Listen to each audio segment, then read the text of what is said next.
This is the last video in this series on supplements.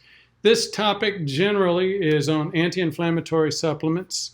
Now, just another reminder, you may remember that we mentioned anti-inflammatory supplements in all the videos, especially the second one on prediabetes supplements.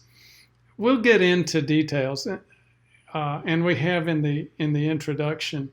Prediabetes causes significant problems in terms of our metabolism, and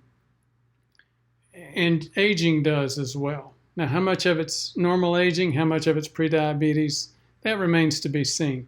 But the bottom line is we get leakage of oxygen into our tissues from places like our hemoglobin, which carries oxygen, and our mitochondria. Our mitochondria use oxygen to burn energy efficiently. So in order to decrease that damage associated with afterburn of oxygen, we need antioxidants.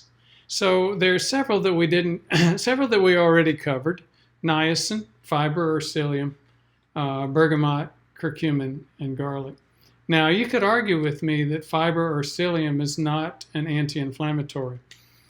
I would bend in that argument very quickly. We just want to, as you can tell, we want to make sure that we've covered our bases in terms of the key supplements. There are obviously other supplements out there as well, like NRF2 inhibitors and things like that. Those are beyond the scope of this supplements webinar. Now let's get back to the ones that we've talked about. We've already covered niacin. Again, niacin is the major supplement for lipids and cholesterol levels. It's the only supplement that decreases Lp(a), decreases LDL, increases HDL, assuming that's those are all good goals. And I think most of them actually are. The one about LDL, maybe not so much. The big problem with niacin, number one, it can increase prediabetes. That's the biggest problem. There's also that very common issue in terms of the niacin flush. We cover that as well as other aspects of niacin in previous videos. Fiber, again, we've covered that. The question about fiber, many people think that fiber has some sort of positive impact on cholesterol levels. It does have a positive impact on cardiovascular disease. There's no question. Excuse me. As has been shown in multiple meta-analyses and even an umbrella review of meta-analyses, a review of multiple meta-analyses. But I don't think it's LDL. I think it's the fact that it decreases it improves our glucose metabolism. How do I think that? Again, go back and look at the video on prediabetes, and you'll get a lot more detail on that. Bergamot we've covered twice. We've covered in the quote statin related supplements because it has some HMG CoA reductase activities. That's what a statin is. Red rice yeast, statins, all of them decrease an enzyme called HMG CoA reductase.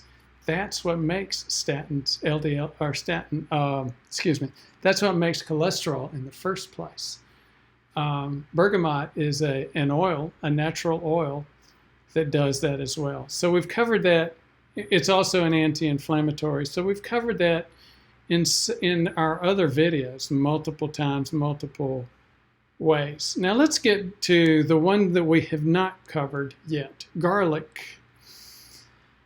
Garlic is an anti-inflammatory supplement, and you may have heard of kyolic garlic. What is that? That's a brand name. And why is that so well known in the garlic field? Because it's that tasteless, odorless garlic. Not only is it, quote, tasteless and odorless, it also does appear to have at least as good, maybe better effects than regular garlic. What is it? Well, it's garlic that's been stored in an ethanol and water compound for months, but we'll get to that. Let's go back to the very basics on garlic. It's been used for colds, cancer, heart attack, stroke prevention, management of blood pressure, diabetes, prediabetes. It's a powerful supplement. The active ingredient is called allicin. It's an organosulfur compound. It's an organic compound, you know, with all the carbons, the chicken wire molecule, things like that. But it's got a sulfur as one of the major atom components of that molecule. There are two studies that we wanted to just mention here. One is the effects of aged garlic extract on FruArg, or on gene expression, signaling pathways, lipopolysaccharide activated microglial cells. That sounds extremely technical. We're not going to get that technical. Let me just tell you what they did. Aged garlic extract, you know, that's that kyolic stuff. On account of its protective effects against oxidation and stress and inflammation, was prepared by prolonged extraction, normally 20 months, fresh garlic in 15 to 20% of aqueous ethanol, ethyl alcohol, at room temperature. So ethyl alcohol and water, 20% solution, room temperature, appeared to be superior to normal garlic in its antioxidant properties. Meanwhile, FruArg is a major carbohydrate derivative and a component of the non-sulfur containing nutraceuticals from AGE garlic extract. Now here's study number 2, and this is interesting because of the name, Matthew Budolf. Do you remember that name? He has been considered for a long time as maybe the godfather of research in terms of the calcium score, coronary artery calcium score. He also has had an interest in garlic and garlic extract. In this study, it's aged garlic extract, CoQ10, have a favorable effect on inflammatory markers in coronary atherosclerosis progression. It's a randomized clinical trial. They used a placebo, double-blinded, randomized study design. 65 intermediate risk firefighters, 55 age of older, plus or minus 6 years, treated with a placebo capsule or a capsule containing age, the garlic extract, and CoQ10, 1,200 and 120 milligrams. So a relatively small amount of CoQ10. They gave them daily for a year, and they were associated with beneficial effects on inflammatory markers and reduced progression of coronary atherosclerosis. Guess what he used as a marker? Remember? Calcium score guy? So, very interesting studies. Do I use garlic? Aged garlic? Kyolic? Yes, I do. And here are a couple of the reasons why I do that. Now, curcumin. What's the other name for curcumin? Turmeric. You didn't know those were the same? I didn't either for a long time. You see, turmeric is the root or the rhizome, and curcumin is the chemical.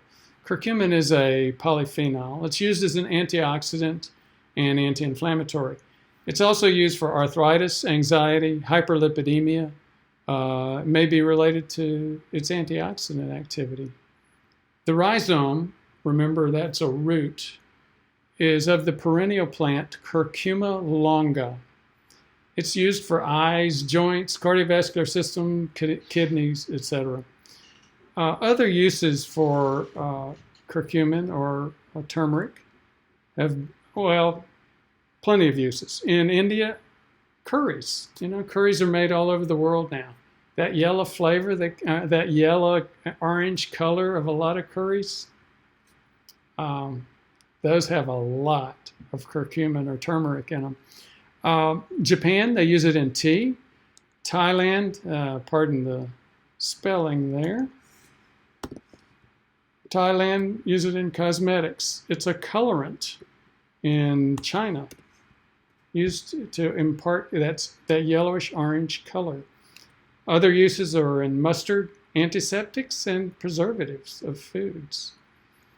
Now, there's a curcumin or turmeric and pepper story. What's that story? Well, here's the thing. Curcumin is poorly bioavailable, mostly due to poor digestion. Piperine, P-I-P-E-R-N, P-E-R-I-N-E, is added to it. You add the piperine and it increases curcumin absorption by over 2,000% or 20 times. How does it do that? Does it irritate the GI tract and cause that? No, it binds. The piperine binds to the curcumin itself. And so that bound product is absorbed better. The properties, again, antioxidant, anti-inflammatory products. It improves multiple markers. For example, superoxide dismutase. Remember that? NRF2. Anybody remember NRF2 inhibitors? Decreased free radicals. Decreased TNF-alpha, tissue necrosis factor alpha, by decreasing NF-kappa B. So again, got into some technical stuff there. No need to try to remember or even get hooked into the technical stuff or understand it. Just the point is, it does improve multiple markers. And that's curcumin, which is the chemical found in the rhizome or root, the yellow root, yellowish orange root, which is often used in curries, turmeric. So thank you very much for your interest.